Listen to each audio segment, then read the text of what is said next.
अध्यक्ष महोदय जी, आज आपने मुझे इस सभा में बोलने का मौका दिया, इसके लिए मैं आपकी बहुत बहुत आभारी हूँ।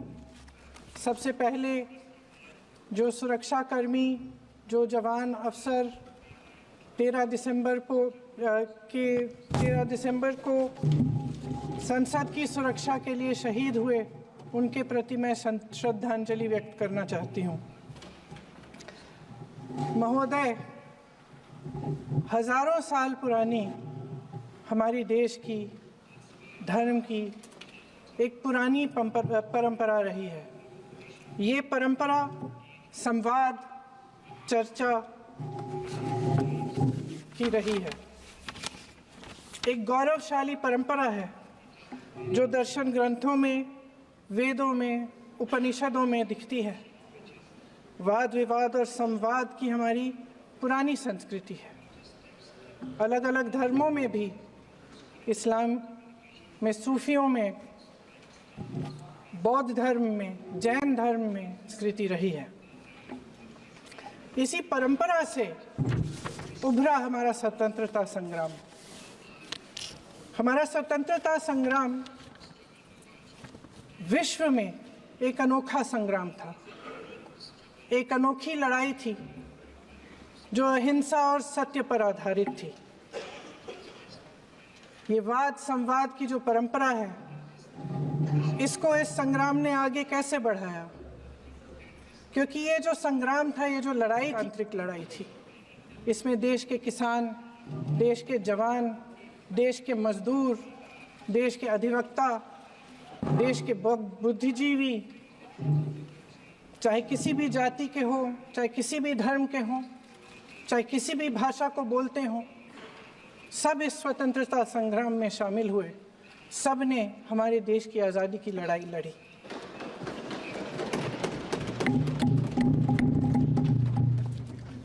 और उसी आज़ादी की लड़ाई से एक आवाज़ उभरी जो हमारी देश की आवाज़ थी। वो आवाज़ ही आज हमारा संविधान है। साहस की आवाज़ थी, हमारी आज़ादी की आवाज़ थी, और उसी की गूंज ने हमारे संविधान को लिखा और बनाया। ये सिर्फ एक दस्तावेज नहीं है। बाबा साहेब अम्बेडकर, मौलाना आज़ाद जी, राजगोपालाचारी जी और जवाहरलाल नेहरू जी, आपने कहा,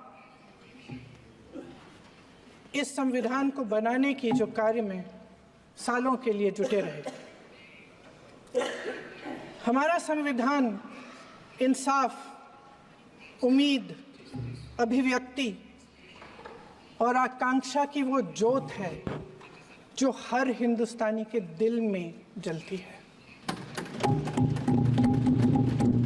अध्यक्ष महोदय, इस ज्योत ने हर एक भारतीय को ये पहचानने की शक्ति दी कि उसे न्याय मिलने का अधिकार है, कि उसमें अपने अधिकारों के लिए आवाज़ उठाने की क्षमता है, कि जब वो आवाज़ उठाएगा तो सत्ता को उसके सामने झुकना पड़ेगा।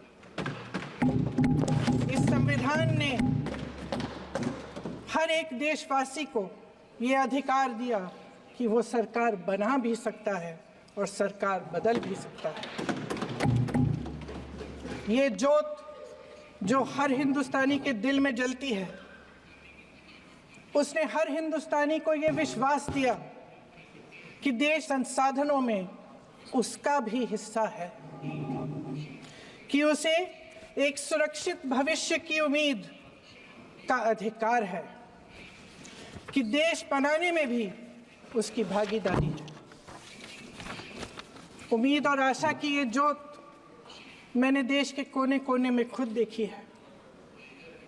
उन्नाव में मैं एक रेप पीड़िता के घर गई,